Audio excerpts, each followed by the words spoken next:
السلام علیکم ورحمۃ اللہ وبرکاتہ۔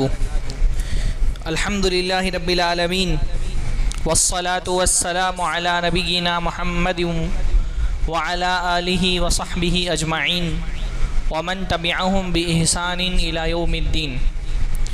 اعوذ باللہ السمیع العلیم من الشیطان الرجیم من ہمزہ ونفخہ ونفثہ۔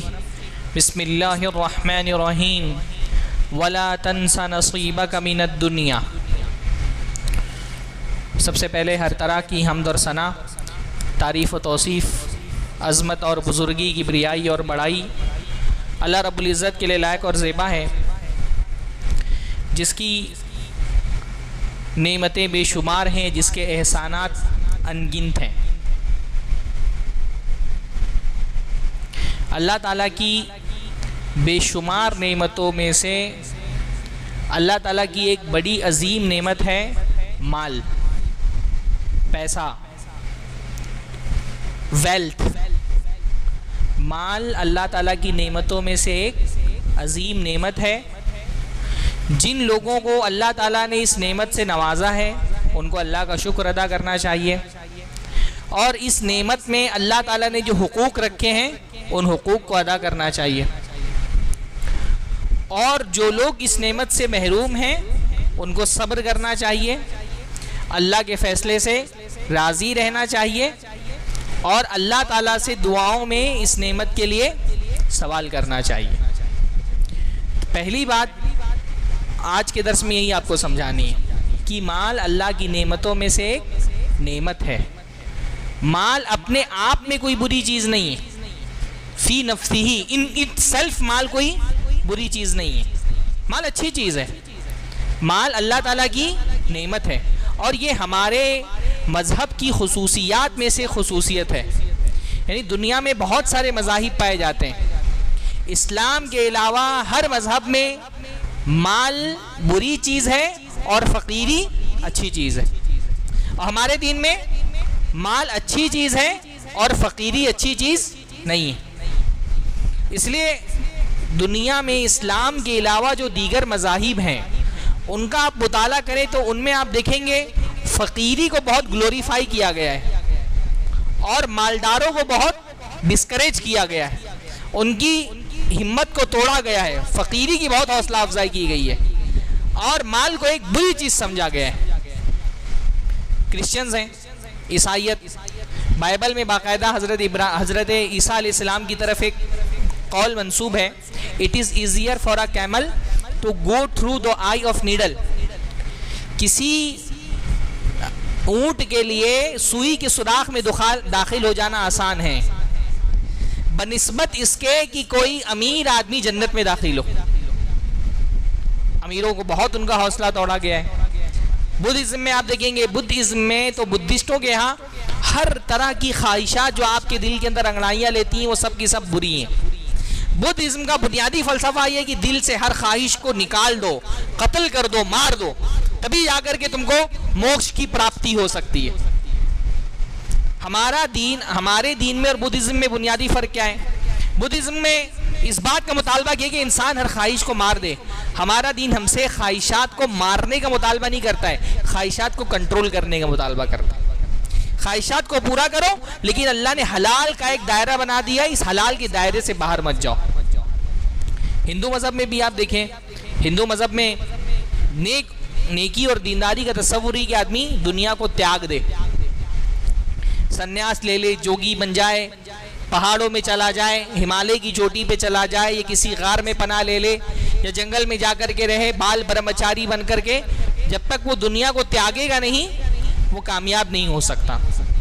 اس لیے ہندو مذہب میں بھی فقیری کو بہت گلوریفائی کیا گیا ہے، ہاں، مال کو مایا جال سمجھا گیا ہے۔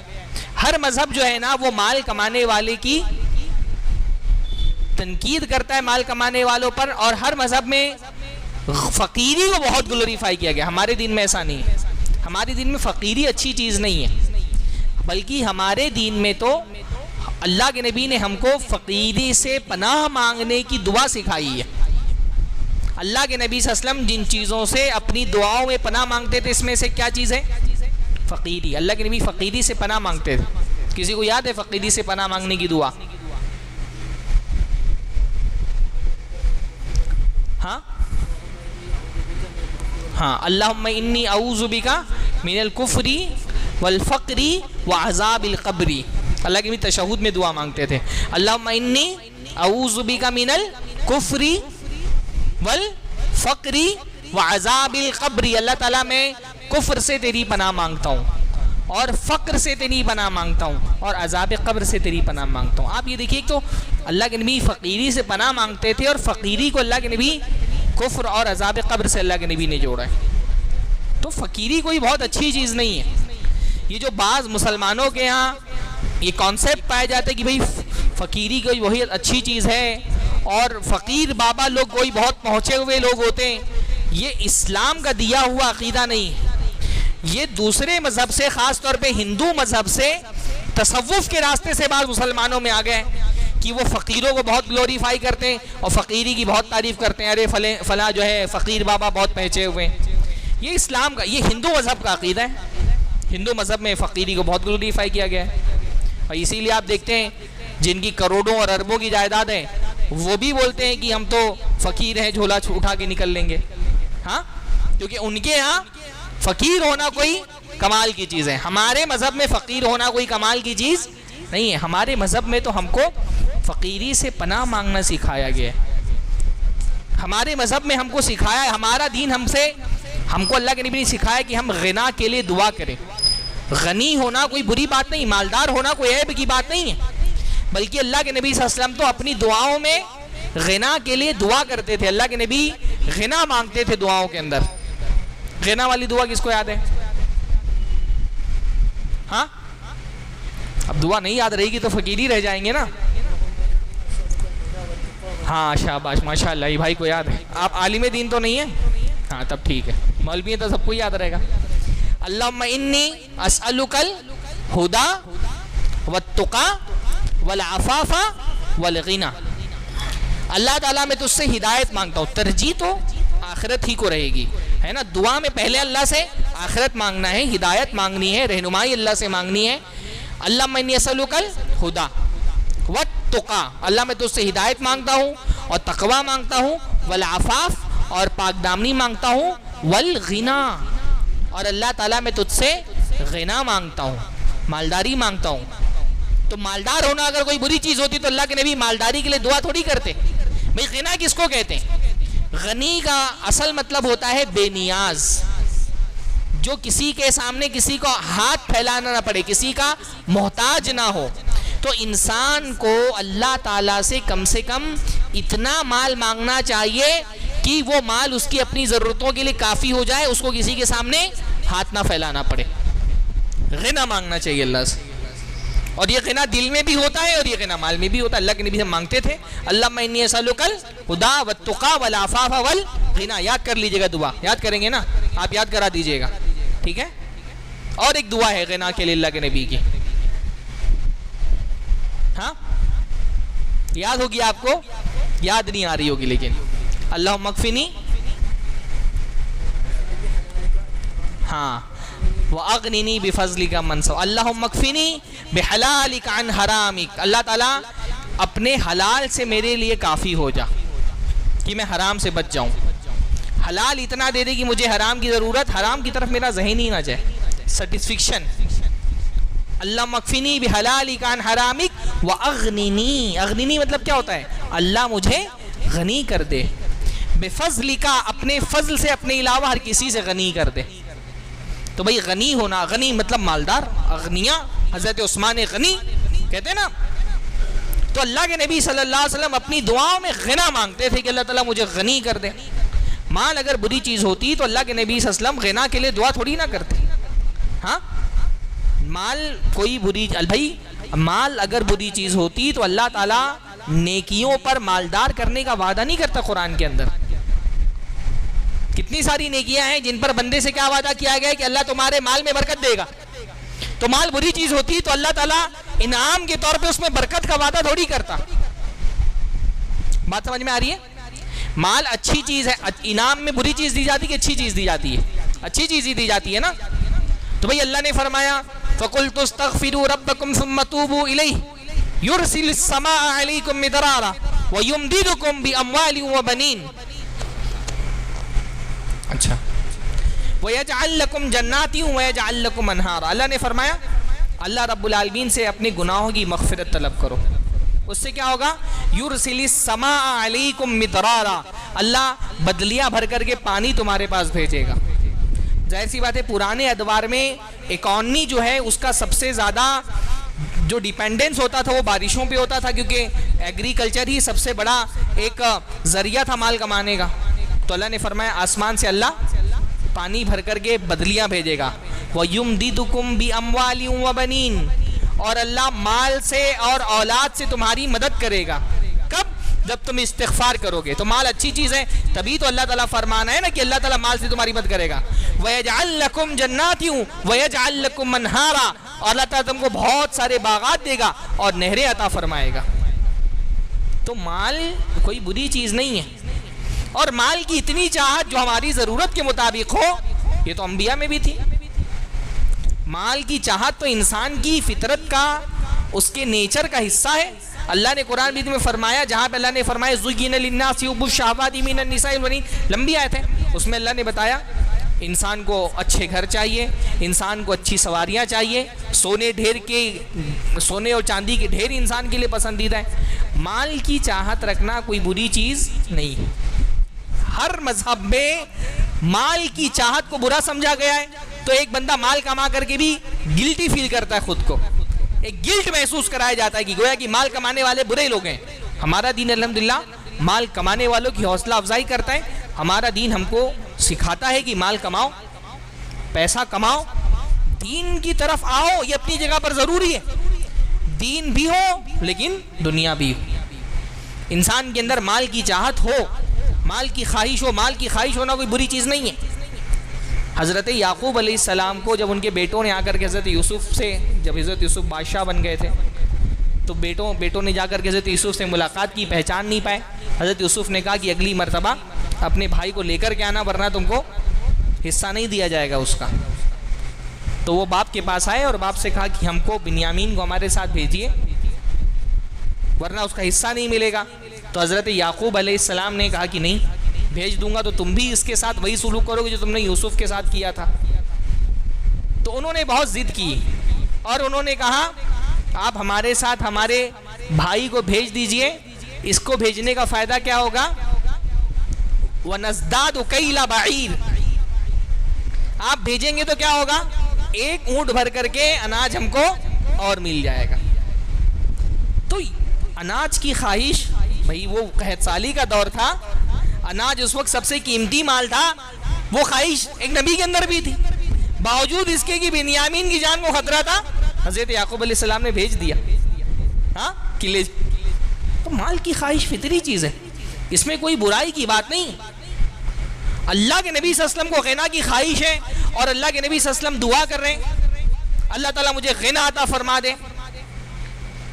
مال کی چاہت کرنا بری چیز نہیں۔ اچھا، اللہ کے نبی نے دعا مانگی غنا کے لیے، تو کیا اللہ تعالیٰ نے نبی کو غنی کیا؟ اللہ کے نبی غنی تھے یا فقیر تھے؟ کیا تھے اللہ کے نبی؟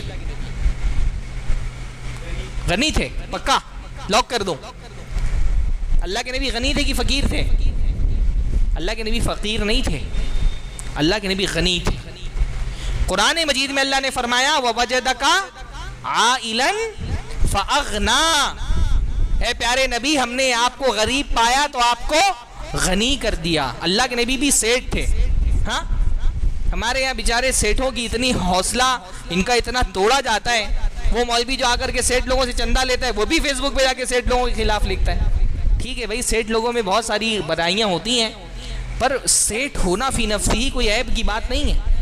اللہ کے رسول بھی غنی تھے، اللہ نے فرمایا وَوَجَدَكَ عَائِلًا فَأَغْنَا، اللہ کے نبی ہم نے آپ کو غریب پایا تو آپ کو غنی کر دیا۔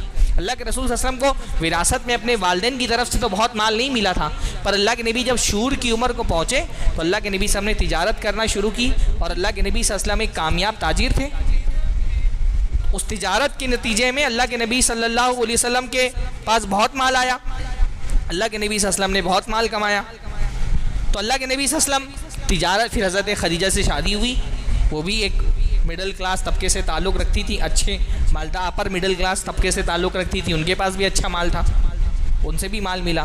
بعثت کے بعد کچھ پریشانیاں آئیں، ہجرت کے بعد زیادہ پریشانیاں آئیں، لیکن پھر جب جہاد کے دروازے کھلے تو مال غنیمت آنے لگا، تو اللہ کے نبی صلی اللہ علیہ وسلم کے پاس بھی مال بہت آیا۔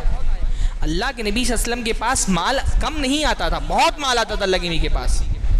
بات یہ تھی کہ اللہ کے نبی صلی اللہ علیہ وسلم بچاتے نہیں تھے، یعنی اللہ کے نبی اس معنی میں فقیر نہیں تھے کہ مال آتا نہیں تھا اللہ کے نبی کے پاس، اس معنی میں فقیر تھے کہ بچاتے نہیں۔ اس لیے بعض علماء نے کہا کہ اللہ کے نبی کا فقر اختیاری تھا، وہ اللہ کے نبی بانٹ دیتے تھے سب۔ باقی اللہ کے نبی صلی اللہ علیہ وسلم کے پاس بھائی مال غنیمت میں سے 5واں حصہ اکیلے اللہ کے رسول کو ملتا تھا۔ مال غنیمت سمجھتے ہیں نا، جنگوں میں جو مال ملتا تھا، اور وہ بہت قیمتی مال ہوتا تھا۔ مال غنیمت میں سونے چاندی آتے تھے، زرہیں آتی تھیں، تلواریں آتی تھیں، گھوڑے، اونٹ، غلام، لونڈیاں، 5واں حصہ اکیلے اللہ کے رسول کو ملتا تھا۔ مال فے پورا کا پورا اکیلے اللہ کے رسول کو ملتا تھا۔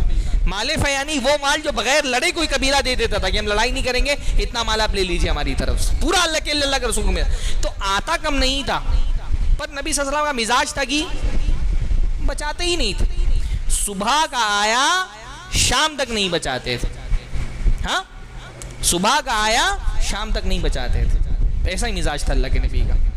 صبح ایک بکری آئی، حضرت عائشہ سے کہا بانٹ دو۔ شام کو آئے، کہا کھانے کے لیے کیا بچائیں؟ کہ اللہ کے نبی صلی اللہ علیہ وسلم ما بقی الا کتفھا، صبح آئی تھی بکری، کہا شام کو صرف اس کا ایک شانہ بچا ہے۔ ہمارے یہاں تو بعید نہیں کہ پچھلے بقرعید کا گوشت بھی آج فریج میں رکھا ہوگا لوگوں نے، ہاں ہمارے یہاں ڈیپ فریزر چلتا ہے، ممبئی میں بہت سارے لوگ رکھتے ہیں، پورے سال کا گوشت جمع کر کے رکھ لیتے ہیں، سال بھر نکال کے کھاتے ہیں۔ صبح کی آئی ہوئی بکری شام تک کے اس کا صرف شانہ بچا ہے۔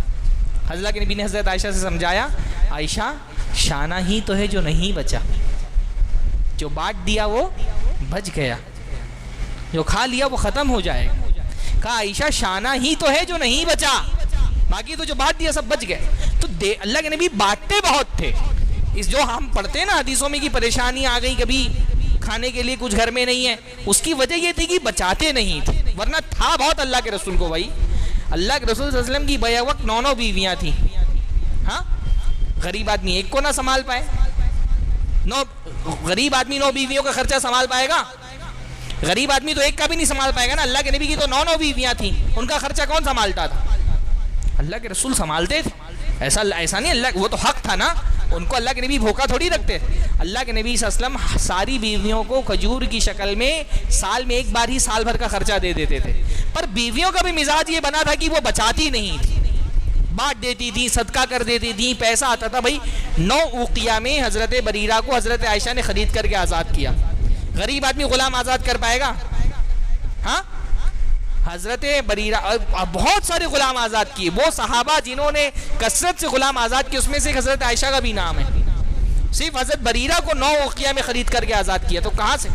پیسہ بہت تھا، صحابہ کے پاس بھی، اللہ کے نبی کی بیویوں کے پاس بھی آتا تھا، وہ بھی نہیں بچاتی تھی۔ بھئی اللہ کے رسول جیسا دیتے تھے، انسانی تاریخ میں کوئی ویسا نہیں دینے والا ملے گا آپ کو۔ نہیں، ایک آدمی آیا اللہ کے نبی صلی اللہ علیہ وسلم کے پاس، کافر تھا، اور کہا مجھے کچھ دیجئے۔ تو اللہ کے نبی صلی اللہ علیہ وسلم نے ایک وادی بھر کر کے بکریاں دے دی اس کو۔ وادی سمجھتے ہیں؟ 2 پہاڑوں کے بیچ میں جو میدان ہوتا ہے نا، وادی بھر کر کے بکریاں دے دی، لے جاؤ۔ اس کو سمجھ میں نہیں آئی کیا ہو گیا۔ ہمارے یہاں تو عید الاضحیٰ میں گوشت کٹتا ہے تو آدمی ڈرتا ہے کہ 2 بوٹی اگر گوشت والی دے دی تو ایک ہڈی والی دے، ہاں وادی بھر کر کے بکریاں دے دی۔ وہ آدمی ٹینشن میں آ گیا، اپنی قوم والوں کے پاس گیا، کہا کہ میری قوم کے لوگوں محمد کے پاس جاؤ، انہو یؤتی العطاء لا یخشی الفقر، وہ تو ایسا دیتے ہیں جیسے ان کو فقیری کا کوئی ڈر ہی نہیں۔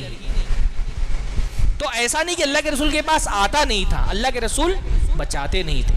تو اللہ کے رسول فقیر نہیں تھے، الحمدللہ اللہ کے رسول غنی تھے۔ اللہ تعالیٰ نے اپنے نبی کو بہت مال دیا تھا۔ اللہ کے نبی نے دعا کی غنا کے لیے، اپنے لیے مال کی دعا کی، اپنے صحابہ کے لیے اللہ کے نبی صلی اللہ علیہ وسلم نے مال کی دعا کی۔ ایک مرتبہ حضرت عمرو ابن عاص کو اللہ کے نبی صلی اللہ علیہ وسلم نے ایک فوج کا سپہ سالار بنا کر کے بھیجا اور کہا عمرو میں تم کو اس جنگ میں بھیج رہا ہوں، یغنمک اللہ ویسلمک، اللہ اس جنگ میں تم کو خوب مال غنیمت بھی دے گا اور سلامتی کے ساتھ واپس آؤ گے، جان بھی سلامت رہے گی اور مال بھی ملے گا۔ تو حضرت عمرو ابن عاص کو کہیں لگا کہ اللہ کے نبی کو ایسا تو نہیں لگ رہا کہ میرے دل میں مال کی بہت محبت ہے اور اس وجہ سے میں نے اسلام قبول کیا ہے. تو انہوں نے فوراً کلیریفیکیشن دیا کہ اللہ کے نبی لم اسلم رغبتاً للمال انما اسلمت رغبتاً فی الاسلام. اللہ کے نبی صلی اللہ علیہ وسلم میں نے مال کی چاہت میں اسلام قبول نہیں کیا, میں نے تو اسلام قبول کیا کیونکہ مجھے اسلام پسند تھا. تو اللہ کے نبی صلی اللہ علیہ وسلم نے فرمایا یا عمر نعما بالمال الصالح للرجل الصالح. عمر, نیک آدمی کا مال بھی کتنا نیک ہوتا ہے. کتنی پیاری بات کر لے کے نبی نے کہ جب آدمی نیک ہوتا ہے تو اس کا مال بھی کیا ہو جاتا ہے, نیک ہو جاتا ہے. صالح آدمی کا مال بھی صالح ہوتا ہے. بڑی پیاری, اللہ کے نبی نے مال کو صالح کہا. یعنی صالح آدمی کی انرجی جو ہوتی ہے, پازیٹیو انرجی, وہ اتنی اسٹرانگ ہوتی ہے کہ اس کی ریڈیس میں آنے والی ہر چیز صالح ہو جاتی.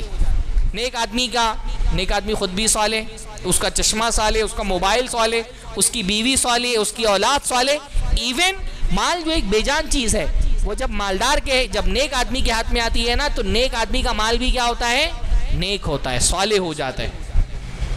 اس لیے شریعت یہ چاہتی ہے کہ معاشرے میں دیندار لوگ مالدار ہوں اور مالدار لوگ دیندار ہوں. دیندار لوگوں کو مالدار ہونا چاہیے. مال اللہ تعالیٰ کی نعمت ہے. یہ مال جب دیندار لوگوں کے ہاتھ میں ہوگا, نیک لوگوں کے ہاتھ میں ہوگا, تو اس مال کو وہ صحیح جگہ پر لگائیں گے. اپنی ذات پر لگائیں گے تو اطاعت و عبادت کا کام کریں گے. اپنی اولاد پر مال خرچ کریں گے, ان کی اولاد بھی نیکی اور اطاعت کا کام کرے گی. نیک لوگوں کے ہاتھ میں مال ہوگا, اس سے مسجدیں بنوائیں گے, مدرسے بنائیں گے, طلبہ کی کفالت کریں گے, علماء کا تعاون کریں گے, دعوتی تنظیموں کا ساتھ دیں گے, جمعیتوں کا تعاون کریں گے, غربا, فقراء, مساکین کا ہاتھ بٹائیں گے, ان کی مدد کریں گے. تو اوور آل جب معاشرے کا دیندار آدمی مالدار ہوتا ہے تو اس کے مال سے صرف اس کی ذات کو فائدہ نہیں پہنچتا, پوری سوسائٹی اس کے مال سے فائدہ پہنچاتی. تو یہ کب ہوگا؟ جب دیندار لوگ پیسہ کمائیں گے تب نا. اس لیے شریعت چاہتی کہ دیندار لوگ, یہ شریعت میں کہیں آپ کو یہ بات نہیں ملے گی کہ اگر تم نے دین کے راستے پر آ گئے ہو تو اب آؤ اور مسجد میں بیٹھ کر کے بس صبح شام نمازیں ہی پڑھتے رہو, کاروبار چھوڑ دو, جاب چھوڑ دو. دینداری کا خانقاہی تصور الحمدللہ ہمارے دین میں نہیں ہے. ہمارا دین ایک مسلمان کو محض عبادت گزار نہیں بناتا. ایک مسلمان جب اسلام قبول کرتا ہے تو اس کو ایک کامیاب تاجر بھی بناتا ہے. ہمارا دین یہ نہیں کہتا کہ بس نیکی اور دینداری یہ ہے کہ مسجد میں آ کے خود کو بند کر لو, یا جنگل میں جا کر کے اللہ اللہ کرتے رہو, یا پہاڑوں پہ جا کر کے بس نمازیں پڑھتے رہو. نہیں, مسجد میں بھی آؤ, بازار میں بھی جاؤ, پیسہ کماؤ. وَلَا تَنْسَ نَصِيبَكَ مِنَ الدُّنْيَا. قارون کی قوم کے نیک لوگوں نے قارون سے کہا وَلَا تَنْسَ نَصِيبَكَ مِنَ الدُّنْيَا. دنیا میں اللہ نے جو تمہارا حصہ رکھا ہے اس کو مت بھولو. یہ جو ہمارے نوجوان سن رہے ہیں, میں اپنے مسلم سوسائٹی میں اس وقت جو صورتحال دیکھ رہا ہوں, دین سے نوجوان دور ہے, یہ ایک پرابلم ہے. اس کا میں انکار نہیں کر رہا کہ ہمارا نوجوان دین سے دور ہے, لیکن اس کے ساتھ یہ بھی پرابلم ہے کہ ہمارا نوجوان دنیا سے بھی دور ہے. دین نہیں کما رہا یہ تو مسئلہ ہے ہی ہے, یہ دنیا بھی نہیں کما رہا, یہ پڑھائی بھی نہیں کر رہا, یہ 10ویں کرتے کرتے چوں بول جاتا ہے, یہ تجارت بھی اچھی نہیں کر رہا, یہ کوئی اچھا جاب بھی نہیں کر رہا, پیسہ کمانے کی بھی اس کے اندر الگ نہیں, نہ آخرت ہی کما رہے نہ دنیا ہی میں کامیاب ہے. بھئی آخرت سے دور ہوتا, کم سے کم دنیا میں کامیاب ہوتا تو اتنا تو تھا کہ اپنی ذمہ داریاں دنیا کی ادا کر رہے ہیں. یہ نہ آخرت کی ذمہ داریاں ادا کر رہے ہیں نہ دنیا کی ذمہ داریاں ادا کر رہے ہیں. یہ مسجد میں بھی نہیں آ رہا, وہ بازار میں بھی نہیں جا رہے, کاروبار بھی نہیں کر رہا, جاب بھی نہیں کر رہا. ہمارا نوجوان دنیا میں بھی فیل, دین میں بھی فیل ہے. تو دین میں جو فیل ہے اس پر تو بہت باتیں ہوتی رہتی ہیں, کم سے کم دنیا میں تو کامیاب ہو جاؤ. ہاں, اللہ تعالیٰ چاہتا ہے دیندار لوگ پیسہ کمائیں. یہ مال اللہ کا مال ہے, المال مال اللہ, مال اللہ کا ہے. اللہ کا مال شرپسندوں کے ہاتھ میں نہیں جانا چاہیے. معاشرے میں جب بے دین لوگوں کے ہاتھ میں جب مال آتا ہے تو وہ کیا کرتے ہیں, اس مال سے اللہ کے بندوں کو نقصان پہنچاتے ہیں. بے دین آدمی جب مالدار ہوتا ہے نا تو وہ دہشت گرد بن جاتا ہے. اس وقت پوری دنیا میں سب سے بڑی دہشت گردی مالدار لوگوں کی دہشت گردی ہے، سرمایہ دارانہ دہشت گردی. جو پونجی واد لوگ ہیں، بڑے بڑے کیپٹلسٹک ٹیررزم، یہ دنیا کا سب سے بڑا ٹیررزم ہے. ہاں، اس وقت دنیا میں ہر فساد کے پیچھے آپ دیکھیں گے ایسے بددین اور بے دین اور شریر لوگوں کا ہاتھ ہوتا ہے ہر فساد کے پیچھے، جو مال کی لالچ سے بھرے ہوئے ہیں. ہر فساد کے پیچھے وہی لوگ ہیں. میں کہتا ہوں ہندوستان میں اس وقت سب سے بڑے دہشت گرد کون ہیں؟ اس وقت ہندوستان میں سب سے بڑے دہشت گرد ٹی وی چینل پہ بیٹھے وہ نیوز اینکرز ہیں، جن کو صرف اپنی ٹی آر پی بڑھانا ہے، چاہے اس کے لیے وہ پورے ملک کو فسادات کی آگ میں جھونک دیں گے. ان کو فرق نہیں پڑتا، ان کو نہیں فرق پڑتا. اس ملک میں جتنی موب لنچنگ کے کیسز ہوئے، ہر معصوم کا خون ان نیوز اینکروں کے ہاتھ پر ہے. کیا ملنے والا ہے ان کو؟ ان کی ٹی آر پی بڑھ جائے گی، چینل کا ریونیو بڑھ جائے گا. اپنے چینل کا ریونیو بڑھانے کے لیے معصوموں کی جان ڈال دیں گے، یہ مصیبت میں، ملک میں فرقہ وارانہ فسادات کی آگ لگا دیں گے. بس کیا؟ ہمارا ریونیو بڑھنا چاہیے. کرپشن کے کتنے کیسز آتے ہیں؟ ہاں، ابھی آپ کے موربی میں حادثہ ہوا اتنا بڑا، تقریباً 100 کے قریب لوگ مارے گئے. 100-150 کروڑ روپیہ بچانے کے چکر میں اتنے لوگوں کی جان داؤ پہ لگا دیتے ہیں لوگ. اس لیے مال اگر بے دین لوگوں، اس لیے قارون کو اس کی قوم والوں نے کیا کہا؟ وَلَا تَبْغِ الْفَسَادَ فِي الْأَرْضِ، زمین پہ فساد مت پھیلاؤ. مالدار آدمی جب بگڑ جاتا ہے تو وہ کیا کرتا ہے؟ وہ اپنے مال کی لالچ میں زمین پہ فساد پھیلانا شروع کر دیتا ہے. اس وقت دنیا میں سال بھر میں صرف سگریٹ پینے کی وجہ سے کیا اندازہ ہے کتنے لوگوں کی موت ہوتی ہوگی؟ ہاں، 60 لاکھ لوگ پوری دنیا میں، 11 سال پہلے کا سروے بتا رہا ہوں میں، 60 لاکھ لوگ صرف سگریٹ پینے کی وجہ سے پوری دنیا میں مارے جاتے ہیں. کون سا دہشت گردانہ واقعہ دنیا میں ہوا ہے جس میں 60 لاکھ لوگ مارے جاتے ہوں گے سال بھر میں؟ سگریٹ پینے کی وجہ سے سالانہ 60 لاکھ لوگوں کی موت ہوتی ہے. اور ان 60 لاکھ لوگوں میں 6 لاکھ سیکنڈ ہینڈ اسموکرز ہوتے ہیں. سیکنڈ ہینڈ اسموکرز کا مطلب شوہر سگریٹ پیتا ہے گھر کے اندر اور بیوی کے پھیپڑے میں جا رہا ہے، وہ تو نہیں پی رہی پر دھواں تو اس کے بھی پھیپڑے میں جا رہا ہے، اس کو ٹی بی ہو گئی، بچے کو ٹی بی ہو گئی، پھیپڑے میں اس کے دھواں جا رہا ہے. سیکنڈ ہینڈ اسموکرز 6 لاکھ لوگ ایسے مارے جاتے ہیں جو خود سگریٹ پیتے بھی نہیں، ان کے ارد گرد میں کوئی سگریٹ پیتا ہے اور اس کے دھوئیں سے وہ متاثر ہو کر کے مارے جاتے ہیں. کیا سگریٹ بنانے والی کمپنیوں سے بڑا کوئی دہشت گرد ہوگا ملک؟ شراب بنانے والی کمپنیاں، تمباکو بنانے والی کمپنیاں، کبھی جا کر کے کینسر ہاسپٹل میں جا کر کے دیکھیں. ممبئی میں بہت مشہور کینسر کا ہاسپٹل ہے ٹاٹا ہاسپٹل. کسی کا جبڑا کہاں سے کٹا ہوا ہے، کسی کا پورا نکال دیا گیا ہے. سب کون لوگ ہیں بھائی؟ گٹکے اور تمباکو کھا کھا کر کے کینسر کے مرض کا شکار ہے. جب ہر تمباکو کھانے والے کو لگتا ہے مجھے کینسر نہیں ہوگا، ہاں، جب ہو جاتا ہے کینسر تو آدمی سر پکڑ کر کے بیٹھ جاتا ہے. ہر تمباکو کھانے والے کو یہ لگتا ہے کہ مجھے نہیں ہوگا کینسر، دوسروں کو ہوگا. لیکن جب ہوتا ہے تب حقیقت سمجھ میں آتی. تمباکو بنانے والی کمپنیوں سے بڑا دہشت گرد کون ہوگا؟ پان ٹپری پہ بیٹھ کر کے تمباکو بیچنے والا آدمی بھی دہشت گرد ہے. وہ موت بانٹ رہا ہے اپنی ٹپری پہ بیٹھ کر کے. تو اللہ تعالیٰ اس لیے چاہتا ہے دین مال جو ہے نا وہ اگر غلط لوگوں کے ہاتھ میں جائے گا تو اللہ کے بندوں کو نقصان پہنچائیں گے. اس لیے اللہ تعالیٰ چاہتا ہے مال نیک لوگوں کے ہاتھ میں آئے. نوجوان جن کو اللہ تعالیٰ نے طاقت و قوت سے نوازا ہے وہ مال کمائیں. اللہ کے نبی نے اس لیے دعا کی. حضرت انس ابن مالک چھوٹے تھے بہت، ان کی والدہ اللہ کے نبی صلی اللہ علیہ وسلم کے پاس لے کر کے آئیں حضرت انس ابن مالک کو کہ اللہ کے نبی خادمک انس، انس آپ کے خادم ہیں، آج سے انس آپ کی خدمت کریں گے. تو اللہ کے نبی حضرت انس کو دعا کی اللہم اکثر مالہ وولدہ، اللہ انس کو کثرت سے مال دے اور کثرت سے اولاد دے. وبارک لہ فیما اعطیتہ، اور جو بھی تو اس کو دے اس میں برکت بھی عطا فرما. کثرت مال کی دعا کی. تو مال اگر بری چیز ہوتی تو اللہ کے نبی صلی اللہ علیہ وسلم کثرت مال کے لیے دعا تھوڑی نہ کرتے. اللہ کے نبی دعا کریں اللہ تعالیٰ کثرت سے انس کو مال دے اور کثرت سے اولاد دے، اور اللہ نے دی بھی. بھائی حضرت انس کو بہت مال دیا اللہ کے نبی نے، اللہ تعالیٰ نے.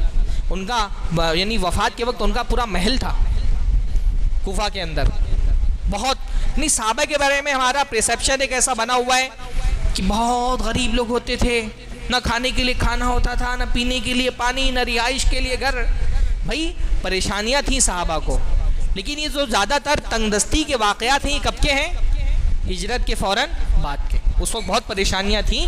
صحابہ کرام اپنا مال جائیداد، اپنا گھر کاروبار چھوڑ کر کے مدینہ آئے ہوئے تھے، بالکل تنگ دست تہی دست. تو پریشانیاں تھیں، لیکن جب غزوات کا دور شروع ہوا، مال غنیمت آنے لگا تو خوشحالی آئی مدینہ کے اندر. آپ صرف صحابہ کی جو ترکیں ہیں، کبھی ان ترکوں کی تفصیلات پڑھیں جو وراثت ان کے مرنے کے بعد تقسیم ہوئی ہے. حضرت زبیر ابن العوام کی وراثت کے بارے میں ایک فاضل عالم دین کا میں نے مضمون پڑھا.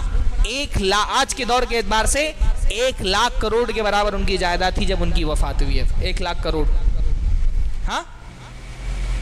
حضرت عبد الرحمن ابن عوف کی جب وفات ہوئی، ان کی وراثت تقسیم کی گئی. 4 بیویاں ان کے نکاح میں تھیں وفات کے وقت. ہر بیوی کو صرف سونا 5-5 کلو ملا ہے. اور سب کچھ جانے دیں، صرف سونا 5-5 کلو ملا ہے. اتنا مال اللہ نے دیا تھا. حضرت زبیر ابن العوام کا تو اتنا ترکہ تھا عبد الرحمن ابن عوف دونوں کا کہ ان کے وارثین لے نہیں پائے، تھک گئے. ترکہ تقسیم کرتے کرتے تھک گئے، چھوڑ دیا انہوں نے، اتنا اللہ نے دیا تھا. تو پرسیپشن جو صحابہ کے بارے میں بنا ہوا، یہ جو واقعات ہیں تنگ دستی کے، یہ عام طور پہ ہجرت کے فوراً بعد پریشانیاں تھیں. پھر جب مال غنیمت آیا، آپ صرف وہ تفصیلات پڑھیے جو خلفائے راشدین کے زمانے میں بڑی اچھی خاصی اماؤنٹ جو ہے وہ تو صرف وظیفے میں ملتی تھی صحابہ کو. بدری صحابہ کو سب سے زیادہ، پھر اس کے بعد احد کے صحابہ کو، بیعت رضوان میں شرکت کرنے والے صحابہ کو. تو کہنے کا یہ مطلب ہے کہ مال بھائی کوئی بری چیز نہیں ہے. ابھی مان گئے کہ نہیں مان گئے؟ کہ اور دلیلیں دوں؟ ہاں. مال بھائی ایک دلیل تو یہی ہے، قرآن مجید میں اللہ تعالیٰ نے مال کو خیر کہا ہے نا. قرآن مجید میں مال کے لیے جو الگ الگ نام ہے، اس میں سے ایک نام کیا ہے؟ قرآن مجید میں اللہ نے مال کو کئی آیتوں میں مال کو خیر کہا. اللہ نے فرمایا، کیسے ہے وہ آیت کہ ہاں ایک منٹ، ہاں، وَإِنَّهُ لِحُبِّ الْخَيْرِ لَشَدِيدٌ، بے شک انسان خیر کی محبت میں بہت شدید ہے. خیر سے مراد کیا ہے؟ مال ہے. اسی طرح سے ایک آیت ہے کہ اللہ تعالیٰ نے فرمایا، کتب علیکم اذا حضر احدکم الموت ان ترک خیرا، اگر تم میں سے کوئی خیر چھوڑ کر کے جا رہا ہے تو تم پر واجب ہے کہ اس کے لیے وصیت. خیر مطلب مال، بلکہ علماء نے کہا خیر کا مطلب ہوتا ہے المال الکثیر، زیادہ مال. اللہ تعالیٰ نے مال کو خیر کہا.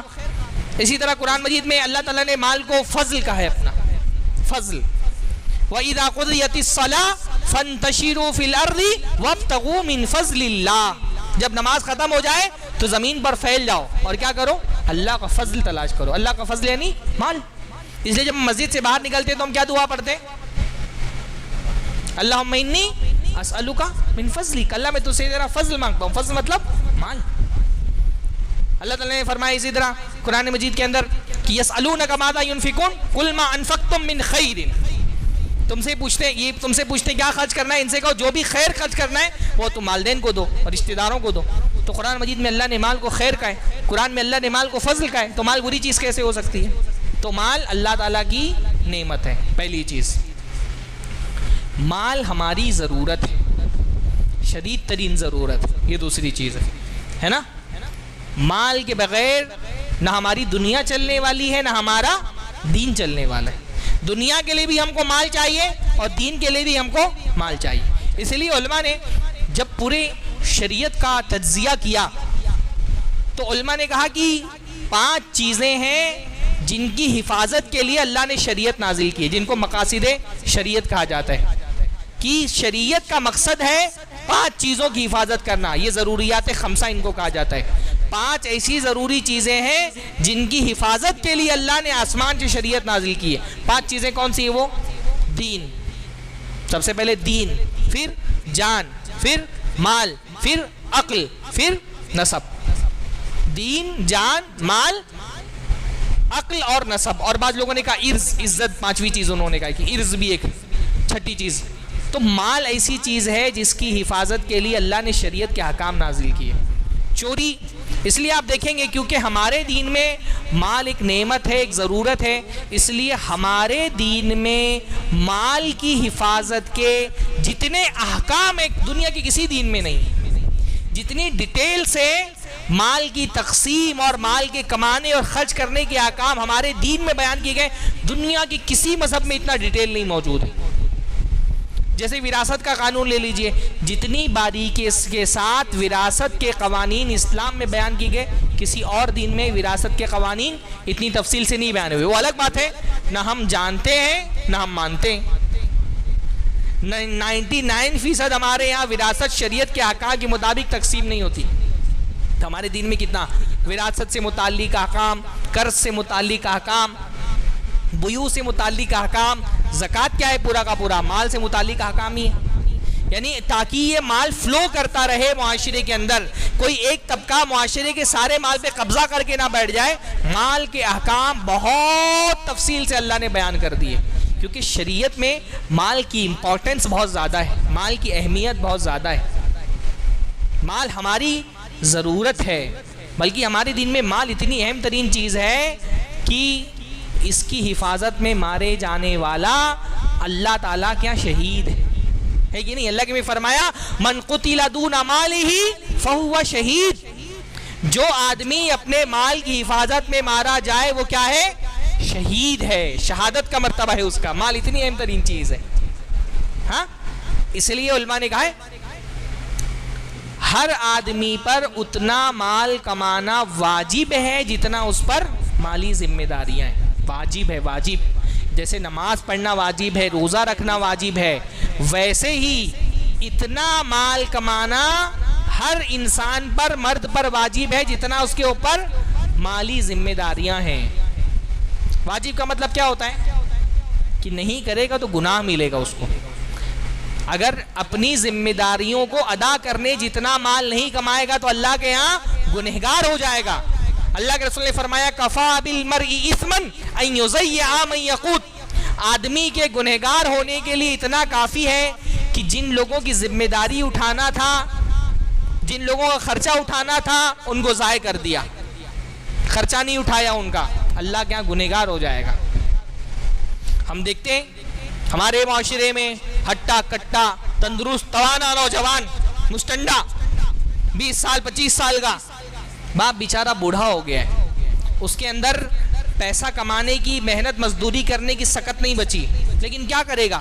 جوان لڑکا گھر میں پڑا رہتا ہے، رات بھر جاگتا ہے، 2 بجے تک کے پب جی کھیلتا ہے، اور اس کے بعد سوتا ہے تو دوپہر میں اٹھ رہا ہے 2 بجے 3 بجے، اور ابا کے جیب سے پیسہ لے کر کے نکل جا رہا ہے، پیسہ ہی نہیں کما رہا۔ غریب باپ، اس کے اندر طاقت نہیں ہے، قوت نہیں، پر کیا کرے گا؟ گھر تو اس کو ہی سنبھالنا ہے، نکل رہا ہے گھر سے باہر، ٹھیلا کھینچ رہا ہے، مزدوری کر رہا ہے، رکشہ چلا رہا ہے، لوم چلا رہا ہے، محنت سے کما کر کے 4 پیسہ لا کر کے گھر میں اپنا بھی پیٹ بھر رہا ہے، اس مستنڈے کا بھی پیٹ بھر رہا ہے۔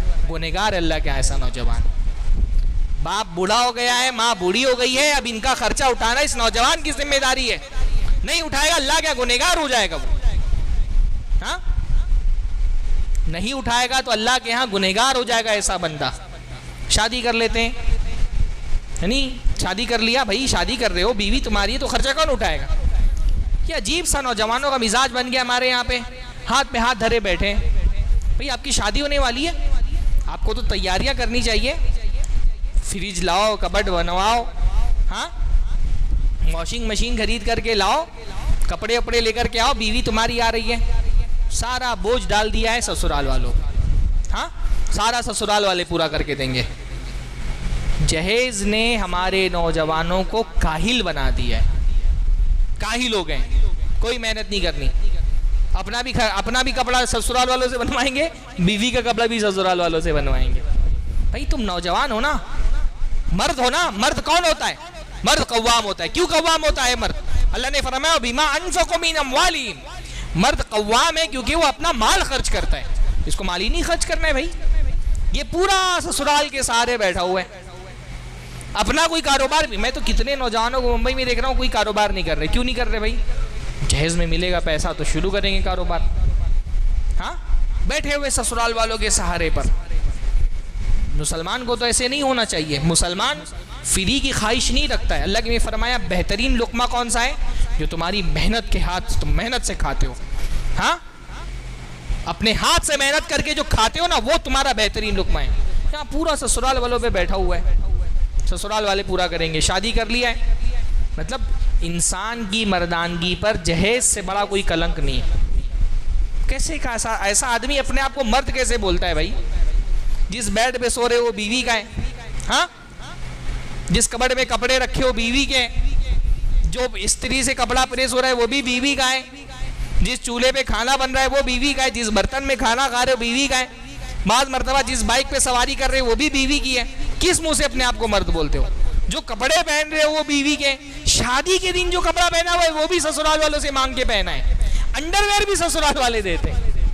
کائے کے مرد ہو تم؟ ایسے لڑکے کو تو شرمانا چاہیے اپنے آپ کو مرد بولتے ہوئے.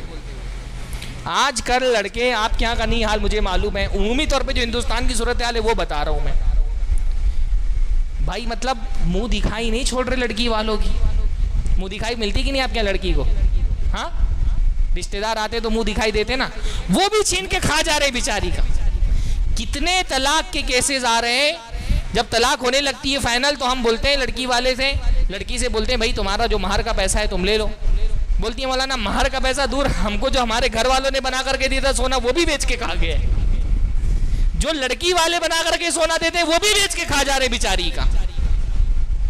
ہر چیز پہ لڑکی بھی، یعنی لڑکی بیمار ہو رہی ہے سسرال فون گھما رہے ہیں، بیمار ہو گئی اتنا پیسہ لگے گا بھیجو پیسہ.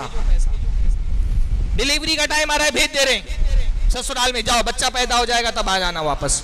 کہے بھائی تمہارا بچہ ہے نا، تمہاری نسل آگے بڑھائے گا. یہ کون سا طریقہ ہے کہ ہمیشہ بچہ پیدا ہوتے وقت عورت جو ہے وہ جائے گی سسرال؟ ہاں، میکے ہی جائے گی، سسرال میں اس کے بچہ نہیں ہوگا، خرچہ سارا سسرال والے اٹھا رہے ہیں. آپ قوام بنیے. جب بندہ یہ سوچتا ہے نا کہ میں کروں گا تو اللہ مدد بھی کرتا ہے اس کی. یہ فری میں یہ نوجوانوں کا ہمارے بہت بڑا مسئلہ ہے. پیسے کی لالچ ہے پر پیسہ کمانے کی چاہت نہیں ہے. ہر کوئی چاہتا ہے کہ شارٹ کٹ میں مل جائے، شادی کر کے مل جائے، ڈریم 11 پہ مل جائے. تو جس علاقے میں دیکھو مسلم علاقے میں ہر کوئی لگا ہوا ہے ڈریم 11 پہ، کرکٹ ٹیم بنا رہا ہے، کھیلے جا رہے ہیں، حرام چیزوں میں لگا ہوا ہے. ہاں، ملتا ہے نہیں ملتا ہے وہ اپنی جگہ پر، وہ حرام بھی ہے اول تو. لیکن ہر آدمی محنت نہیں کرنا چاہ رہا. نوجوان پڑھائی لکھائی نہیں کر رہا، گریجویشن تک کے نہیں کر پا رہے، 10ویں 12ویں تک کے نہیں پہنچ پا رہے. ہر کوئی سوچ رہا ہے شارٹ کٹ مل جائے، کوئی جوا کھیلے، 3 پتی کھیل دے، ڈریم 11 کھیلے، وہاں سے کما لے کروڑوں روپے. مسلمان کو فری کے پیسے کی چاہت نہیں ہوتی ہے، وہ تو محنت کرنے والا ہوتا ہے. حضرت عبد الرحمن ابن عوف جب مدینہ آئے فری میں مل رہا تھا نا سب. سعد ابن ربیع ان کے بھائی تھے، انہوں نے کہا میرا آدھا کھیت لے لو، آدھا گھر لے لو، 4 بیویاں ہیں، بولو 2 کو طلاق دے دیتا، ان سے شادی کر لو. سب فری میں مل رہا تھا. پر انہوں نے کہا مجھے فری نہیں چاہیے، مجھے بس بازار کا راستہ بتا دو. بازار کا ہے، بازار کا راستہ بتا دیا، اپنا گھی وغیرہ لے کر کے تجارت کی، اور اللہ تعالیٰ نے کتنا کامیاب کیا، کتنا بڑا ایمپائر پورا کھڑا کر لیا انہوں نے. ہمارے نوجوانوں کا مسئلہ یہ ہے ان کو مسجد کا بھی راستہ نہیں پتا، ان کو بازار کا بھی راستہ نہیں پتا ہے. یہ دین بھی نہیں کما رہے، یہ دنیا بھی نہیں کما رہے، دونوں جگہ سے ہاتھ دھو کر کے بیٹھے ہوئے ہیں. دین پر تو بات ہوتی ہی رہتی ہے، اس لیے میں چاہ رہا ہوں بھائی تھوڑا سا، یعنی میں یہ دیکھ رہا ہوں کہ بھائی آدمی ٹھیک ہے، ایم تو اللہ تعالیٰ نے رزق جتنا قسمت میں رکھا اتنا ملنے والا ہے، پر کم سے کم ویژن تو بڑا ہونا چاہیے، سوچ تو بڑی رکھو.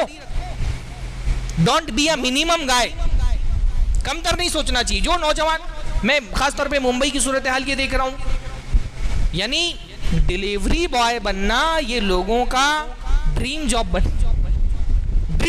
گیا. میں نہیں کہہ رہا کہ کوئی پیشہ چھوٹا ہوتا ہے، لیکن انسان کا ویژن تو بڑا ہونا چاہیے. جس لڑکے کو دیکھو سوچ رہے 10ویں کریں گے 12ویں کریں گے، کال سینٹر پہ لگ جائیں گے، 15,000 20,000 ملے گا. ہاں، ڈیلیوری بوائے بن جائیں گے، 10,000 15,000 کمائیں گے، اوبر اولا نکال لیں گے، 15-20,000 کمائیں گے. سوچ تو کم سے کم اپنی بڑی رکھنی چاہیے. ذمہ داریاں بڑی ہیں تو سوچ تو بڑی ہونی چاہیے. مسلمان کی سوچ دنیا اور آخرت ہر جگہ بڑی ہوتی ہے. پیسہ زیادہ آئے گا صرف اپنے لیے نہیں کمانا ہے، اپنی کمیونٹی کے لیے کمانا ہے نا. اس لیے ہمارے دین میں تو حلال کمانا نیکی ہے، نیکی، عبادت. ہمارے دین میں پیسہ کمانا عبادت ہے اور چھوٹی موٹی عبادت نہیں.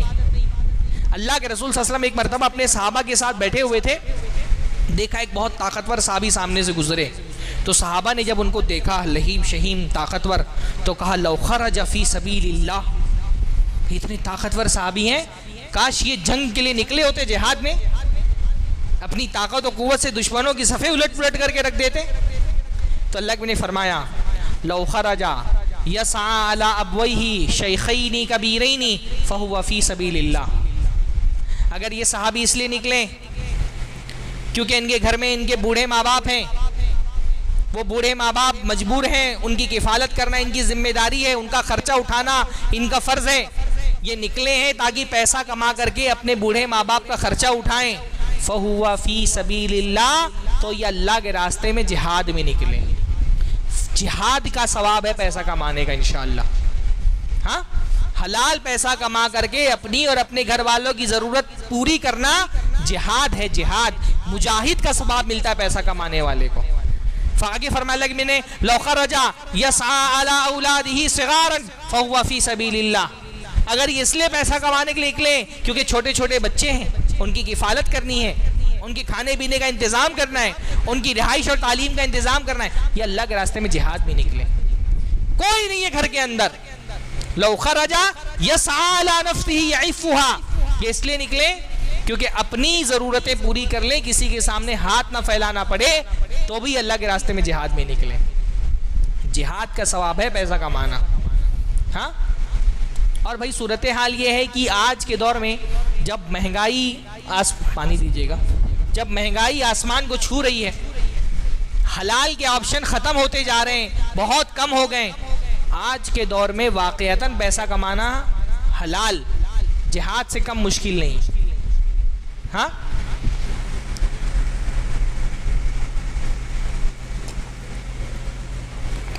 آج کے دور میں حلال کمانے میں جو اسٹرگل ہے وہ جہاد سے کم نہیں ہے. ہماری خواتین بھی ہیں نا, ہمارے بہت ساری عورتوں کو شکایت ہوتی ہے نا, میرے شوہر تو مجھ سے کوئی محبت ہی نہیں کرتے. بھائی, شوہر کی محبت کا سب سے بڑا ثبوت وہ پیسہ ہوتا ہے جو کما کر کے آپ کو دیتا ہے. شوہر کی محبت کیا ہے؟ ہاں, شوہر کی محبت وہ پیسہ ہے جو بیچارہ خون پسینے کی کمائی دن رات ایک کر کے لا کر کے آپ کے ہاتھ میں دیتا ہے نا, وہی اس کی سب سے بڑی محبت. وہ جو عاشقانہ محبت ہوتی ہے نا, جس میں بوائے فرینڈ صبح شام آئی لو یو بولتا رہتا ہے, وہ کیوں بولتا ہے؟ اس کو اور کچھ کرنا ہی نہیں, اس کو تو اور کچھ نہیں کرنا ہے نا, اس کو تو بس صبح شام خالی محبت کا اظہار کرنا ہے. شوہر کو تو وہ تو بیچارہ پستا ہے صبح شام. ہاں, عورتوں کو یہ نہیں پتا کہ یہ پیسہ جو کما کر کے آدمی لا کر کے آپ کے ہاتھ میں دے رہے ہیں نا, یہ پیسہ کمانے کے لیے آدمی کیا کیا بیچتا ہے بازار میں جا کر کے. اپنی عزت, اپنی انا, اپنا غرور, اپنی قوت, طاقت, ذہانت, اپنی صلاحیتیں کیا کیا نہیں داؤ پر لگاتا, کس کس کی گالیاں سنتا ہے. کتنی مرتبہ ایسا ہوتا ہے ذمہ دار کوئی تانا دے دیتا ہے, آدمی کا دل بولتا ہے کھینچ کر کے تماچا لگا کر کے دو, آدمی اپنا ہاتھ روک لیتا ہے یہ سوچ کر کے کہ میرے بال بچے کیا کھائیں گے. ہاں, یعنی دنیا میں اکثر لوگ اگر ان کو اللہ تعالیٰ ایک بار اختیار دے کہ کسی کو ایک زوردار تماچا لگاؤ, اکثر لوگ اپنے باس لوگ کو تماچا لگائیں گے. اتنا تپے ہوئے ہوتے ہیں لوگ اپنے باس لوگوں سے. ہاں, اتنا سب کچھ اپنی انا غیرت سب بیچ کر کے لا کر کے بیوی کو پیسہ لا کر کے دے رہے ہیں.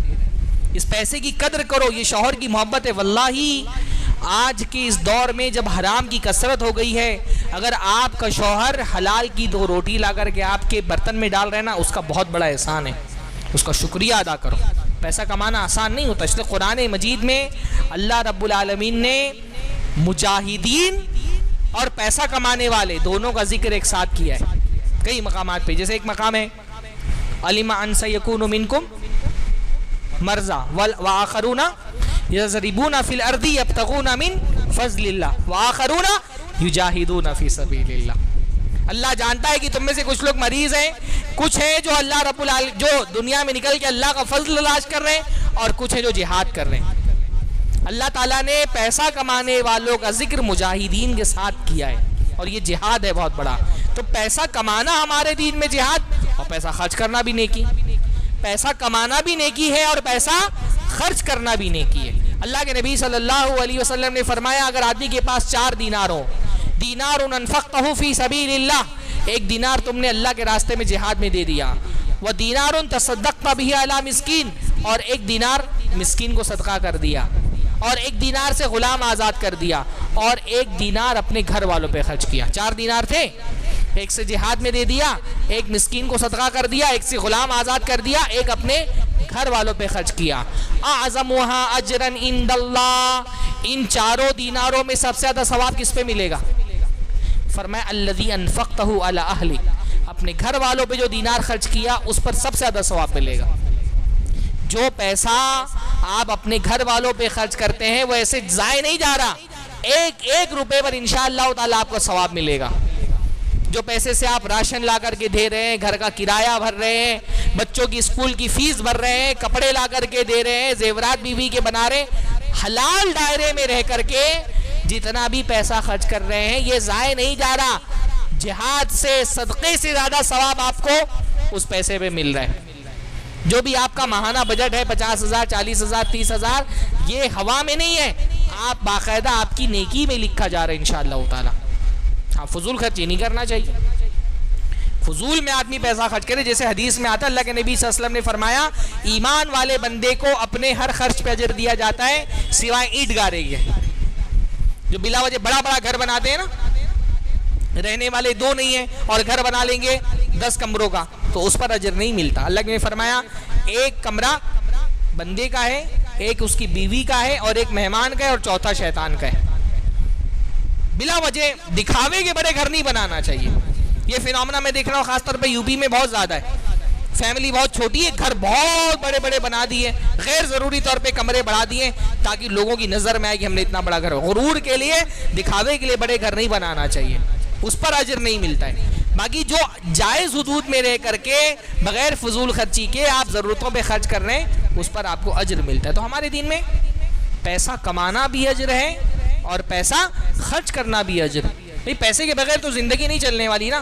کھانے کے لیے پیسہ چاہیے, پانی کے لیے پیسہ چاہیے, رہائش کے لیے پیسہ چاہیے, علاج کے لیے پیسہ چاہیے, تعلیم کے لیے پیسہ چاہیے, دنیا کی تعلیم کے لیے بھی پیسہ چاہیے, اب تو دین کی تعلیم کے لیے بھی پیسہ چاہیے. خاص طور پہ اہل حدیث مدارس میں جیسا فیس لگانے کا رواج بنائے, اب تو دینی تعلیم کے لیے بھی کم خرچ نہیں آ رہا. غریب آدمی کے لیے دینی تعلیم بھی اس کے قبضے سے باہر جا رہی ہے, مدرسے والے اتنی فیس لگانے لگے. تو پیسہ تو ہر جگہ ضروری ہے, بلکہ ہم ہندوستانی مسلمانوں کو اگر سیاست میں اپنے قدم مضبوط کرنے ہیں تو پہلے مال میں اپنا ہاتھ مضبوط کرنا پڑے گا. سمجھ رہے ہیں؟ پالیٹکس اگر اپنی اچھی کرنی ہے تو پہلے اپنی اکانومی اچھی کرنی پڑے گی, کیونکہ ڈیموکریسی میں جس کے ہاتھ میں پیسہ ہے اسی کے ہاتھ میں پاور ہے. یہ غلط بول رہا ہوں؟ ڈیموکریسی پیسے کا کھیل ہے بھائی. جمہوریت, لوگ ڈیموکریسی کی تعریف کیا کرتے ہیں؟ Government of the people, by the people, for the people. عوام کی حکومت عوام کے ذریعے عوام کے لیے. جھوٹی بات ہے, غلط بات ہے. ڈیموکریسی کی صحیح ڈیفینیشن ہے government of the capitalist, by the capitalist, for the capitalist. سرمایہ داروں کی حکومت سرمایہ داروں کے ذریعے سرمایہ داروں کے لیے. ڈیموکریسی میں اصل پاور کس کے ہاتھ میں ہوتا ہے؟ سرمایہ دار کے ہاتھ میں, پیسے والے کے ہاتھ میں. بڑے بڑے نیتا انہی کے ایروپلین میں بیٹھ کر کے گھومتے ہیں. ہاں, ہمارے ملک میں 2 گجراتی نیتا ہیں, ان کا چہرہ ہے لیکن پیچھے 2 جو گجراتی سرمایہ دار ہیں, 2 وہی پورا ملک چلا رہے ہیں, انہی کے ہاتھ میں سارا پاور ہے. سیاست دان تو صرف ایک مکھوٹا ہوتا ہے, اس کے پیچھے جو الفاظ اس کے منہ میں ہوتے ہیں نا وہ کسی سرمایہ دار کے بول رہا ہوتا ہے. اس ڈیموکریسی میں مسلمان جب تک اپنی مالی حیثیت مضبوط نہیں کریں گے سیاست میں کامیاب. کوئی کمیونٹی جب تک اپنی مالی حیثیت اچھی نہ کر لے وہ پالیٹکس میں کامیاب نہیں ہو سکتی. ڈیموکریسی سارا مال کا کھیل ہے بھائی. کیا ہوتا ہے ڈیموکریسی میں؟ ہمارے ڈیموکریسی کیسے رن کر رہی ہے؟ لیڈر لوگ ووٹ خریدتے ہیں, ہے نا, پارٹیاں لیڈروں کو خریدتی ہیں, اور بڑے بڑے سرمایہ دار پوری کی پوری پارٹی خرید لیتے ہیں. الیکشن ایسے ہی چل رہا ہے نا, لیڈر لوگ ووٹ خرید رہے ہیں عوام کو پیسہ دے کر کے, اور پارٹیاں لیڈروں کو خرید لیتی ہیں. آپ الیکشن دے کر کے, الیکشن میں ووٹ دے کر کے کسی اور پارٹی کے کینڈیڈیٹ کو لیڈر بناتے ہیں, پتہ چلتا ہے کسی اور پارٹی نے خرید لیا اس, اور پارٹیوں کو بڑے بڑے سرمایہ دار خرید لیتے ہیں. ایسی صورتحال میں جب تک آپ اپنی اکانومی مضبوط نہیں کریں گے ہمارے نوجوان کا رجحان پڑھائی کی طرف نہیں جائے گا. اچھی تعلیم حاصل کرنے کے بعد اچھے جاب کرنا, اچھے کاروبار کرنا, اچھے اسٹارٹ اپ شروع کرنا, یہ رجحان جب تک ہمارے نوجوانوں میں نہیں بنے گا، جب تک ہم اکانومی میں اپنی مضبوط نہیں ہوں گے، ہماری پالیٹکس مضبوط نہیں ہونے والی. سیاست مضبوط کرنی تو پہلے اپنی معیشت مضبوط کرنی پڑے گی، اور وہ رجحان نہیں دکھ رہا ہمارے یہاں پہ. نوجوانوں میں نہ تعلیم کا رجحان اچھا ہے، نہ کاروبار کا رجحان اچھا ہے، نہ تعلیمی اچھی حاصل کر رہے ہیں، نہ کاروباری اچھا کر رہے ہیں. تو بھائی مال ہماری ضرورت ہے، اور صرف دنیا کی ضرورت نہیں ہے، مال ہماری دین کی بھی ضرورت ہے نا. مال ہمارے دین کی بھی ضرورت ہے. اللہ کے رسول صلی اللہ علیہ وسلم نے فرمایا کہ اللہ تعالیٰ فرماتا ہے اِنَّا أَنزَلْنَا الْمَالِ لِإِقَامَةِ الصَّلَاةِ وَإِيتَاءِ الزَّكَاةِ، ہم نے مال نازل کیا ہے تاکہ نماز قائم کی جائے اور زکوٰۃ دی جائے. اچھا بھائی زکوٰۃ کا تو سمجھ میں آتا ہے کہ زکوٰۃ تو ایک مالی عبادت ہے، کیا نماز قائم کرنے کے لیے بھی مال چاہیے؟ ہاں، نماز قائم کرنے کے لیے مال چاہیے؟ نہیں، بغیر مال کے نماز قائم ہو سکتی ہے؟ اللہ تعالیٰ فرما رہا ہے ہم نے مال نازل کیا تاکہ نماز قائم کرنا کس کو کہتے ہیں؟ با جماعت مسجد میں آ کر کے نماز قائم کرنا، اس کو نماز قائم کرنا کہتے ہیں نا. تو نماز قائم کرنا ہے تو مسجد بنوانی پڑے گی کہ نہیں؟ تو بغیر مال کی مسجد بنے گی؟ یہ مسجد بنی ہے کسی کا مال لگا ہے نا، تبھی تو یہ مسجد بنی ہے. اور یہ مسجد چل رہی ہے تو کسی کے مال سے ہی چل رہی ہوگی نا. بھائی مال نہیں دیں گے مسجدیں نہیں چل سکیں گی. ہمارے یہاں لوگوں کا دل اتنا چھوٹا ہو گیا ہے، باہر 100 روپے کا پان کھا لیں گے، لیکن مسجد میں سامنے رومال آئے گا چندے کا تو اتنے پہلے تو جیب میں ہاتھ ہی نہیں ڈالیں گے، اور بہت احتیاط سے ڈالیں گے تو کوشش کریں گے 1 روپے کی جگہ 2 روپے کا ڈالر نہ نکل جائے کہیں، ہے نا. دل لوگوں کا مسجد کے لیے اتنا چھوٹا ہو گیا ہے کہ مسجد کا انسان کو تو کوشش کرنا چاہیے ہر محلے کے اندر جو زمانے کی سہولیات ہیں مسجد سب سے اعلیٰ ترین ہونی چاہیے. اس میں آپ گھر اچھا بنا رہے تو مسجد سب سے اچھی بننی چاہیے. اللہ کے رسول صلی اللہ علیہ وسلم کے زمانے میں مسجد اچھی بنی، جو جیسے لوگوں کا گھر تھا اس حساب سے مسجد بہت اچھی تھی. مسجد بغیر پیسوں کے مسجد بن بھی نہیں سکتی ہے، چل بھی نہیں سکتی ہے. تھوڑا اپنا دل کھول کر کے خرچ کریے، اتنی گرمی ہے. اب اللہ تعالیٰ کی کچھ بندے تھوڑا سا پیسہ لگا کر کے اے سی لگا دیتے تو سب سکون سے بیٹھتے ہیں نا. ہاں، مسئلہ کیا ہے؟ مسئلہ یہ ہے کہ ہم اپنے گھر کے لیے خرچ کر دیں گے، مسجد کے لیے جیب سے 10 روپیہ نہیں نکلتا ہے ہمارے. کیسے چلے گی مسجد؟ ائمہ کے لیے تنخواہ دینے کے لیے پیسہ نہیں ہوتا ہے، ویسے ہزاروں روپیہ ہوٹل میں بیٹھیں گے تو خرچ کر دیں گے، پر امام کے لیے نہیں. میں تو دیکھتا ہوں کہ بعض جگہوں پر ایک نشست میں بیٹھ کر کے ہوٹل میں جتنے کا بل بن جاتا ہے، بیچارے امام کی مہینے بھر کی سیلری اتنی نہیں ہوتی. مہینے بھر میں بیچارے کو اتنی سیلری نہیں ملتی جتنا مسجد کے ٹرسٹی لوگ ایک نشست میں بیٹھ کر کے کھانا کھا لیتے ہیں ہوٹل میں. تو پیسہ لگانا پڑے گا تب مسجد بنے گی. نماز پڑھنے کے لیے پیسہ چاہیے. زکوٰۃ یعنی 4 بڑی عبادتیں، نماز، روزہ، حج اور زکوٰۃ. اس میں سے تو 2 عبادتیں ایسی ہیں جو بغیر مال کے ادا ہی نہیں ہو سکتی ہیں، مالی عبادت ہی ہیں. کون کون سی؟ زکوٰۃ اور حج. نماز بھی قائم کرنے کے لیے پیسہ چاہیے. روزہ مالی عبادت نہیں ہے، لیکن اگر اللہ تعالیٰ نے آپ کو مال دیا ہے، بھائی آپ مہینے ایک سال بھر میں فرض روزہ 1 مہینہ ہی رکھ سکتے ہیں، زیادہ زیادہ 30 روزہ. لیکن اگر اللہ نے آپ کو مال دیا ہے تو آپ ایک دن میں 30 روزے کا ثواب حاصل کر سکتے ہیں. کیسے بتائیے؟ اللہ نے اگر آپ کو مال دیا ہے آپ ایک دن میں 30 روزے کا ثواب حاصل کر سکتے ہیں. کیسے؟ افطار کرا کے 30 لوگوں کو افطار کرا دے، ایک دن میں آپ کو 30 روزوں کا ثواب مل جائے گا. اللہ تعالیٰ نے ہم پر یہ بڑا رحم کیا ہے کہ کسی آدمی کے اندر جسمانی عبادت کرنے کا شوق بہت ہوتا ہے، تو اللہ نے اس کے لیے جسمانی عبادتیں رکھی ہیں کہ بھئی فرض عبادتیں کر لو، پھر نفل جسمانی عبادتیں نفل میں زیادہ کر لو. بعض لوگ ہوتے ہیں جو جسمانی عبادتیں بہت نہیں کر پاتے، اللہ نے ان کے لیے مالی عبادتوں کا آپشن رکھا ہے کہ ٹھیک ہے تمہارے اندر جو ہے وہ جسمانی عبادت کرنے کا اتنا وہ نہیں ہے تو فرض عبادتیں تو سب کو کرنی ہے، فرض کے علاوہ تم مالی نفلی عبادتیں کر لو، اس سے اللہ کی جنت حاصل کر لو. تو مال ہمارے دین کے لیے بھی ضروری ہے. نماز، روزہ، حج، زکوٰۃ، صلہ رحمی، رشتہ داری نبھانا. بغیر پیسے کے غریب آدمی کو کوئی رشتہ دار نہیں ہوتا ہے، رشتہ نبھانا ہے پیسہ خرچ کرنا پڑے گا. دعوت و تبلیغ جو دین کا ایک بہت بڑا فریضہ ہے، دعوت و تبلیغ بغیر پیسے کی نہیں ہو سکتی ہے نا بھائی. دعوت تبلیغ پورا دینی نظام، پوری اسلامی تحریک پیسے کے بغیر نہیں چلنے والی. یہ الحمدللہ اس گئی گزری حالت میں بھی ہمارے معاشرے میں ایسے اہل خیر موجود ہیں جو اپنا مال خرچ کرتے ہیں مسجد میں، مدرسوں میں، دعوتی اداروں میں، تب یہ دین کا نظام ماشاءاللہ چل رہا ہے، دعوت کا کام چل رہا ہے، ممبر ہمارے آباد ہیں، پیسہ دینے والے پیسہ دینا بند کر دیں، ہمارے ممبر سنسان پڑ جائیں گے، ہمارا دعوتی کام ٹھپ ہو کر کے رہ جائے گا، ہمارے مدرسے چل رہے ہیں، ہمارے علماء نکل رہے ہیں، بھائی اس کے پیچھے آپ کا انویسٹمنٹ ہے ماشاءاللہ، ہے نا؟ ہمارے معاشرے کے مالدار لوگ پیسہ خرچ کر رہے ہیں تو ہمارے مدارس چل رہے ہیں۔ یہاں بیٹھ کر کے میں دین کی 4 باتیں آپ کے سامنے رکھ رہا ہوں، آپ لوگوں نے انویسٹ کیا ہے مجھ پر، جن مدرسوں میں پڑھا ہوں، فیض عام سے میں فارغ ہوں، رحمانیہ سے میں پڑھا ہوں، یا آپ لوگوں نے چندہ دیا ماشاءاللہ، تو میں اس لائق ہوا ہوں کہ 4 باتیں آپ لوگوں کے سامنے بول سکوں۔ علماء کام کریں، دعات کام کر رہے ہیں تو پیچھے آپ کا مالی سپورٹ ہے، بغیر مالی سپورٹ کے کوئی تحریک آگے نہیں جا سکتی۔ ایون اللہ کے نبی صلی اللہ علیہ وسلم کی تحریک کے پیچھے بھی صحابہ کرام کا مال تھا کہ نہیں تھا؟ اللہ نے فرمایا هو الذی ایدک بنصرہ وبالمؤمنین، اللہ نے اپنی مدد، آپ کی مدد کی اپنے نصرت کے ذریعے سے اور ایمان والوں کے ذریعے سے۔ صحابہ کرام نے اللہ کے نبی صلی اللہ علیہ وسلم کو ہر طرح سے سپورٹ کیا، مالی سپورٹ بھی کیا۔ اللہ کے نبی کی تحریک کی کامیابی کے پیچھے ایک بہت بڑا کردار مالدار صحابہ کا بھی تھا۔ اللہ کے نبی صلی اللہ علیہ وسلم کے الگ الگ صحابہ تھے، کچھ صحابہ کو اللہ نے ذہین اور دانشور بنایا تھا تو انہوں نے اپنے مشوروں سے اللہ کے نبی کو سپورٹ کیا، جو اللہ کے نبی کی شورا تھی، حضرت حمزہ ہیں، حضرت ابوبکر ہیں، حضرت عمر ہیں۔ جن صحابہ کو اللہ نے جسمانی قوت سے نوازا تھا انہوں نے اپنی طاقت و قوت سے اللہ کے نبی کو سپورٹ کیا، شجاعت و بہادری سے اللہ کے نبی کی تحریک کو آگے بڑھایا۔ حضرت امیر حمزہ ہیں، حضرت علی ہیں، حضرت ابو دجانہ ہیں، ہاں یہ وہ تو اللہ کے جرنیل خالد ابن ولید ہیں۔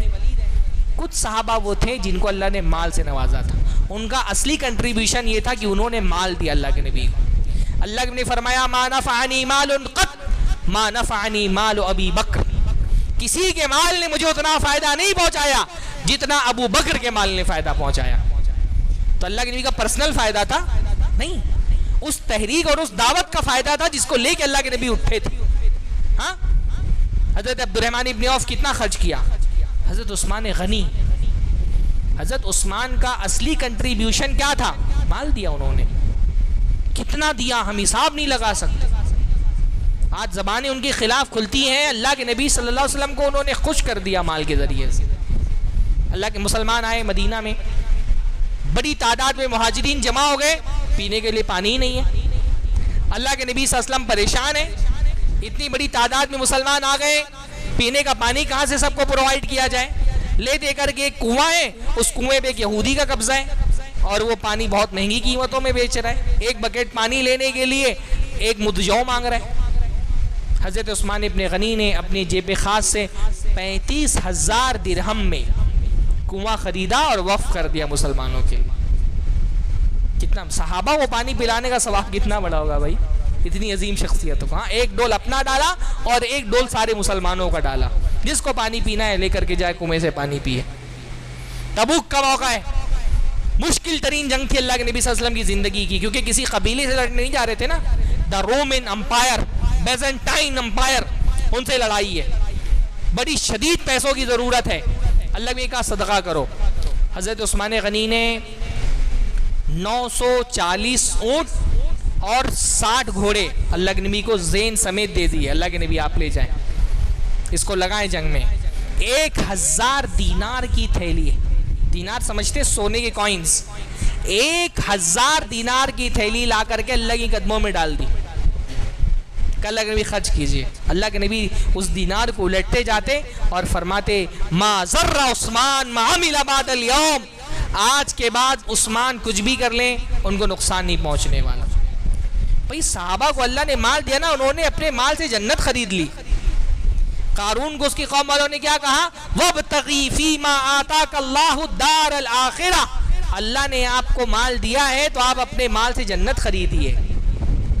ہمارے یہاں مسئلہ یہ بھی ہے کہ بہت سارے لوگوں کو اللہ نے مال سے نوازا ہے، ان کو پتہ ہی نہیں اس مال کا استعمال کیسے کرنا ہے۔ ہاں مال کا سب سے بہترین استعمال یہ ہے کہ اس مال سے اپنی آخرت بنا لیجئے۔